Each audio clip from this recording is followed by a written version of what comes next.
शुरू करो, डालो बुनियाद, घर महल नजर आएगा। वंडर लाइए, वंडर अपनाइए, फर्क नजर आएगा। वंडर सीमेंट, फर्क नजर आएगा। नमस्कार, मैं हूं रविंद्र जैन और आप देखना शुरू कर चुके हैं सबकी खबर।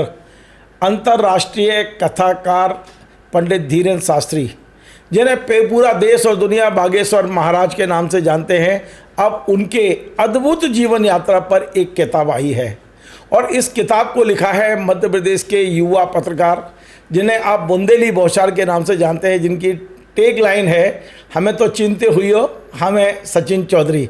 तो आज सचिन चौधरी मेरे स्टूडियो में हैं और मैं सबसे पहले आपको बता दूं, मेरे हाथ में ये पुस्तक है जिसे सचिन चौधरी की आप पहली पुस्तक कह सकते हैं। सचिन चौधरी ने काफ़ी श्रम किया है, मेहनत किया है और बड़ी लगन से उन्होंने ये पुस्तक लिखी है।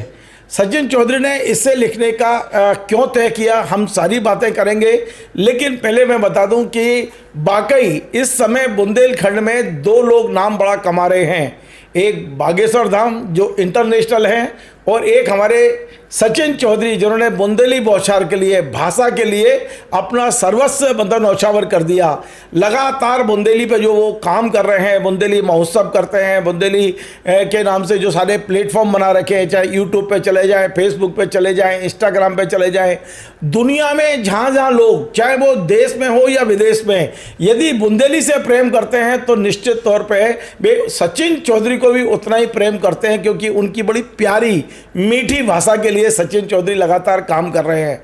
और इस बुंदेली भाषा को लेकर ही बागेश्वर धाम देश और दुनिया में पॉपुलर हो रहे हैं, लोकप्रिय हो रहे हैं। उनकी भाषा को लोग इतना प्रेम करते हैं, मतलब तो यदि बागेश्वर महाराज कोई दूसरी भाषा में शब्द बोले तो लोग कहते हैं नहीं, आपकी तो बुंदेली बहुत अच्छी लगती है।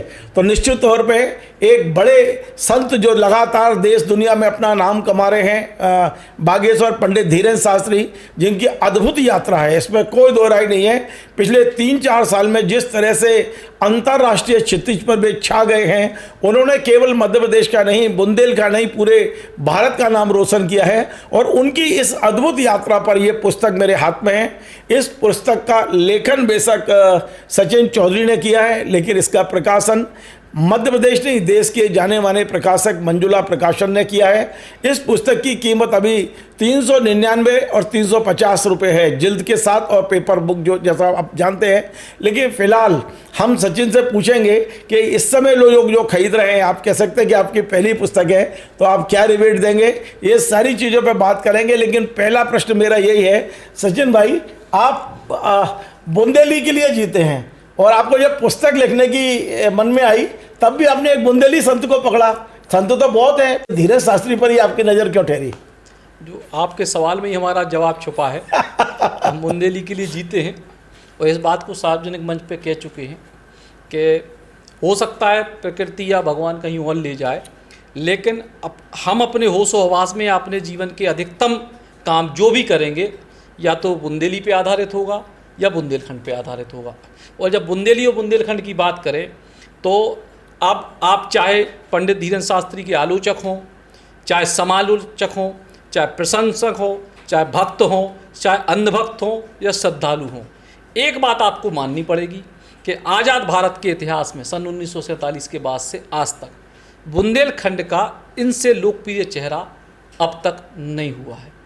तो ऐसे में पुस्तक लिखना बनती थी, और अगर हम बुंदेली या बुंदेलखंड पे काम आज के दौर में कर रहे हैं वो हमारे लिए उपयुक्त विषय था। तो आप कह रहे हैं आला उदल से भी ज़्यादा लोकप्रिय मानते हैं? आज़ाद भारत बोला, सन आज़ाद भारत के बाद 1947 के बाद, या महारानी लक्ष्मीबाई से हम कहीं तुलना करें, मैंने शब्द इसीलिए पहले बोला आज़ाद भारत के इतिहास में सन 1947 के बाद पिछले 75 साल में पंडित धीरेन्द्र शास्त्री से लोकप्रिय कोई व्यक्तित्व बुंदेलखंड में पैदा नहीं हुआ। तो इसलिए हमारा उन पर लिखना बनता था। इसी बीच मंजुल पब्लिकेशन, जो देश का बड़ा पब्लिकेशन हाउस है, भोपाल से स्थापित है, उनके यहाँ से फ़ोन आया। वो चूँकि लगातार हम सोशल मीडिया पर सक्रिय हैं, वो बहुत दिन से योजना बना रहे थे कि पंडित धीरेन्द्र शास्त्री पे कोई किताब लिखने वाला मिले। किसी ने उनको हमारा नाम सजेस्ट किया कि आप इनसे बात करो। उनने हमसे बात करी। उस समय हम नवंबर का समय था, हम अपना क्रिकेट टूर्नामेंट की तैयारी में लगे थे। तो हमने उनसे नवंबर लास्ट में एक एग्रीमेंट किया कि हम 6 महीने में आपको किताब देंगे। और 1.5 महीना हमने उस पर काम ही शुरू नहीं किया, क्योंकि हम क्रिकेट टूर्नामेंट करा रहे थे। जनवरी में जैसे ही हम क्रिकेट टूर्नामेंट करा के भोपाल वापस लौटे तो 1 फरवरी से हमने इसका लेखन शुरू किया और लगभग 2.5 महीने हमने इस पर लेखन किया। तैयारी पहले थी हमारी, आधी से ज़्यादा तैयारी थी, तो 2.5 महीने के लेखन के बाद ये पुस्तक आपके हाथ में है। सज्जन भाई, आप एक चैनल चला रहे हैं बुंदेली, मैं भी सबकी खबर चला रहा हूँ। मुझे पता है कितना श्रम होता है इसमें, कितना समय लगता है, कितना तनाव रहता है। इस श्रम के बीच में, इस व्यस्तता के बीच में, जब आप बुंदेली महोत्सव भी कर रहे हो, क्रिकेट लीग भी कर रहे हो, कैसे समय निकाल पाना? और फिर उसको, क्योंकि पुस्तक लिखने के लिए आपका एकाग्रता बहुत ज़रूरी है, और इधर आपको ऑफिस में सैलरी भी बांटनी है, क्योंकि सब कुछ तो आप ही है वहाँ पर। ऑफिस खोलने से लेके बंद करने तक आप ही सब कुछ है। बड़ा मुश्किल होता है। कहना आसान है कि मैंने 2.5 महीने में लिख दी। किस तरह से समय निकाला, कैसे सेट किया परिवार, दफ्तर, चैनल, जिम्मेदारियाँ, और उसके बीच में ये पुस्तक लिखना? इसके लिए हम थोड़े फ्लैशबैक में चले गए। फ्लैशबैक में ऐसे चले गए, जब बुंदेली वोचा शुरू हुआ तो आपको पता ही, हमने अपने घर से शुरू किया, तो हमने लगभग 2.5 महीने वर्क फ्रॉम होम कर लिया, क्योंकि ऑफिस एक बार गए तो स्टाफ को ये पता होता है कि अब जी आ गए, तो वो आधी चीज़ें आप ही पर डालने लगता है। जब स्टाफ को ये पता हो कि वो दूर हैं, नहीं है, तो वो 50% 60% चीज़ें खुद अपनी जिम्मेदारी लेकर अपने सहयोगी पूरी कर देते हैं। तो जब हम क्रिकेट टूर्नामेंट से लौटे तो ये था कि 15-20 दिन हमें थोड़ा रेस्ट चाहिए। बहुत कड़ी मेहनत क्रिकेट में हुई, तो शारीरिक आराम किया, लेकिन मानसिक और लेखन के तौर पे काम किया, और 2.5 महीने ऑफिस में भी लगातार सक्रिय रहे। लेकिन वर्क फ्रॉम होम जैसी स्थिति थी, बहुत कम ऑफिस गए, और तब जाके वो लेखन, तो जो आपने कही वही सत्य है कि लेखन, जितनी विधाएं पत्रकारिता की या साहित्य की हैं, उनमें सबसे कठिन है, क्योंकि बाकी सब काम आप और कामों के साथ साथ कर सकते हो। लेखन के लिए आपको सिर्फ लेखन पे फोकस करना पड़ेगा। एकाग्रता बहुत ज़रूरी है। एकाग्रता जरूरी है। खैर, मैं अपने तमाम दर्शकों को बता दूं कि ये जो पुस्तक मेरे हाथ में है, इस पुस्तक में सचिन जी ने बड़ी तरीके से लगभग 21 अध्यायों में इसको बांटा है, अलग अलग इसमें दिया है। जैसे बागेश्वर धाम का आपको पूरा इतिहास इसमें मिलेगा, जो महाराज है पंडित धीरेन्द्र शास्त्री जी, उनका बचपन, उनका दिव्य दरबार, संतों में स्वीकारिता कैसे उनने अपनी की है, बुंदेलखंड और बुंदेलखंड, धीरेन्द्र शास्त्री, बुंदेली और बुंदेलखंड किस तरह का नाता है, श्याम मानव विवाद, उनका जो विवाद हुआ था, नागपुर वाली जो एक संस्था है जो लगातार इनके खिलाफ, इनका जो वो पर्चा बनाने की विधा है उस पर लगातार अटैक करते हैं, उनका विवाद पे है। रायपुर में कथा, एक जो ज्ञानेंद्र तिवारी पत्रकार थे, उसके मामले में बहुत से लोगों ने कहा कि ये सारी जानकारी जो दी है वो तो उनके फेसबुक पेज से दी है। तो ऐसे कई अध्याय हैं, सेलिब्रिटी, उनकी विदेश यात्राएं, और एक बड़ा सपना जो पंडित धीरेन्द्र शास्त्री ने देख लिया, कैंसर हॉस्पिटल का, बागेश्वर धाम में प्रधानमंत्री की यात्रा, राष्ट्रपति की यात्रा, तमाम सारे विवाद भी इसमें लिए गए हैं। उनके सकारात्मक पहलू भी हैं, नकारात्मक पहलू भी हैं, बहुत सारी चीज़ों को तो मैं निश्चित तौर पे अपने, और सबसे अच्छी बात यह है कि ये बुंदेली में नहीं, हिंदी में लिखी गई है। तीसरी सबसे बड़ी बात है कि भाषा इतनी सरल और सहज है, जैसे नदी का बहाव है वैसे मैं इस पुस्तक को देख पा रहा हूँ। मैं एक झटके में सारी पुस्तक मैंने अवलोकन किया है। मुझे लगता है कि एक बार आप ये इस पुस्तक को लेके बैठेंगे तो पूरी करने में 2.5 से 3 घंटे आपको लगेंगे, 6 घंटे लग सकते हैं मैक्सिमम। लेकिन इतनी प्यारी पुस्तक है कि जब एक चैप्टर आप पढ़ेंगे तो आपका मन होगा, आपकी जिज्ञासा बनी रहेगी कि मुझे दूसरा चैप्टर भी पूरा करना है।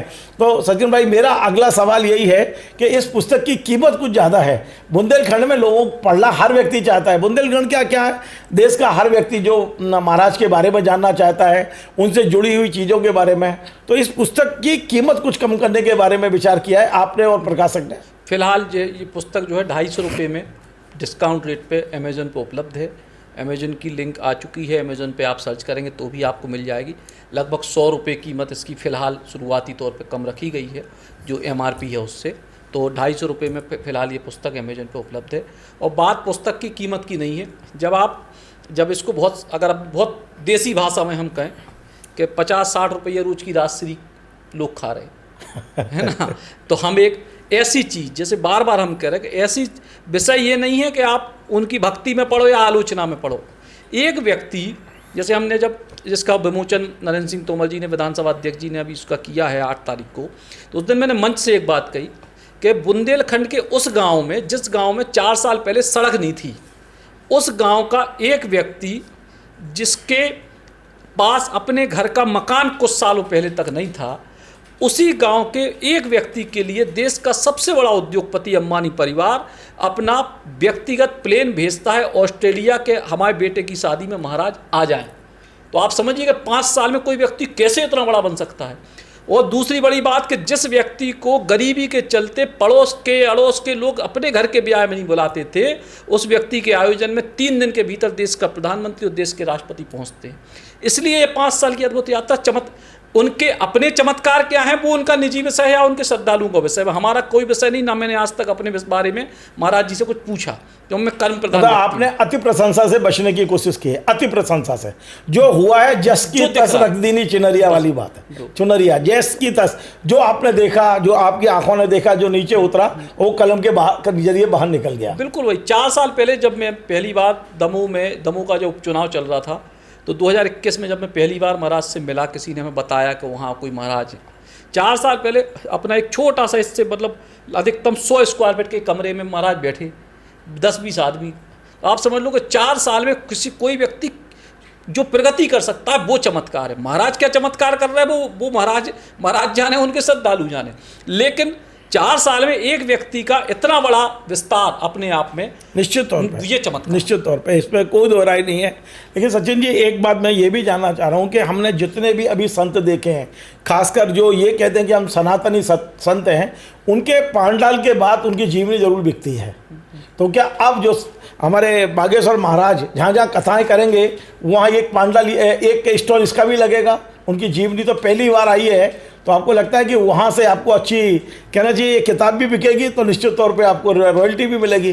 क्या सपना क्या देखा आपने इसको आम आदमी तक पहुँचाने का? क्या मैकेनिज्म क्या है आपके पास? देखिए, आम आदमी तक पहुँचाने का, जैसे मैंने आपसे कहा, मंजुल प्रकाशन के द्वारा एक पुस्तक है, मार्केटिंग ब्रांडिंग का पूरा पार्ट उनका है। मेरा अपना काम एक लेखक के तौर पे अधिकतम लोगों तक इस बात। लेकिन वो जो आयोजक है महाराज के यहाँ के, उनका जो ट्रस्ट है, उसके साथ भी कोई अनुबंध हुआ है क्या? हमारा किसी प्रकार का कोई अनुबंध नहीं है। ये और ना यह बागेश्वर धाम की आधिकारिक किताब है, ये सचिन चौधरी की किताब है। बतौर पत्रकार सचिन चौधरी ने, यदि वे खरीद के बेचना चाहें तो स्वागत है, तो कोई एग्रीमेंट हो सकता है प्रकाशक के साथ? बिल्कुल स्वागत है। वो तो भाई जो हमने लिखा है वो तो पूरी दुनिया में जो जहाँ तक पहुँचाना चाहे सब। सचिन भाई, इसमें 21 चैप्टर है, आपके दिल के करीब कौन सा चैप्टर है? आप कुछ बताएंगे कि इन 21 में से ये चैप्टर पढ़ते समय आप अंदर से बड़े, कहना चाहिए, उद्वेलित हो रहे थे, अंदर से आपको लग रहा था कि ये मैंने बड़ा कुछ खास लिख दिया? लगता ही है हम लोग 2-3 चैप्टर हैं। एक, जैसे जब आप सामान्य घटनाओं में चलें तो जैसे बुंदेलखंड और बागेश्वर महाराज, ये एक बड़ा अनूठी बात है। वो इसलिए अनूठी बात है क्योंकि जब हम देखते हैं कि आज के दौर में मुंबई या महाराष्ट्र में हिंदी भाषियों को सिर्फ इसलिए पिटाई होती है कि वो हिंदी भाषी हैं। उसी मुंबई महाराष्ट्र में हमारे बुंदेलखंड के बाबा ठटरी बांध के आते हैं महाराष्ट्र में जाके बुंदेली में, मूसर चंद उन्हीं को बोल के आते हैं उनके घर में। तो ये इसको लिखते समय अपना एक अलग भाव आता है। दूसरा जो बड़ी बात, जैसे श्याम मानव वाला एक विवाद, श्याम मानव वाला विवाद सिर्फ बुंदेलखंड का या पूरे मध्य प्रदेश का इकलौता पत्रकार हम थे। हमारे 1-2 साथी हम लोग साथ गए थे, नागपुर गए थे श्याम मानव का इंटरव्यू करने, सिर्फ इस विषय पे कि श्याम मानव का एंगल क्या है इस विषय पे, और महाराज का एंगल क्या है इस विषय पे। तो ये कुछ ऐसी घटनाएं जिनसे हमें नहीं पता था कि जीवन में कभी किताब लिखेंगे, लेकिन वो ये श्याम मानव का इंटरव्यू या श्याम मानव का वो विवाद पंडित धीरेन्द्र के शास्त्री जी महाराज के जीवन का टर्निंग पॉइंट था।